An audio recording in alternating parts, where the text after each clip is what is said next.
Magandang umaga. Ngayong umaga ay magluluto tayo ng ulam na karne norte. Ito ay patok sa mga taong may pasok sa umaga. Dahil ito ay mabilisan lamang na gawin ngunit masarap at masustansya. Makikita nyo nga, ayan yung patatas, sibuyas at bawang. At syempre, ginisa ko yan hanggang sa naging golden brown. Ilagay ko nga pala yung patata dahil yan ay medyo matigas. Pinalambot ko lang ng konti at ayan, nilagay ko na yung karne. Pagkatapos ko nilagay yung karne, ninikos-nikos ko yan ng ilang minuto.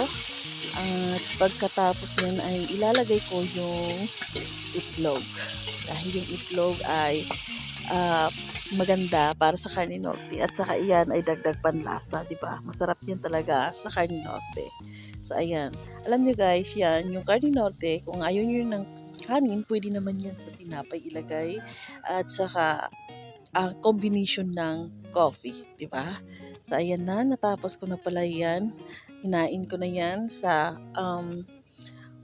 hinain ko na sa plato at tinikman ko. Ayan, masarap talaga.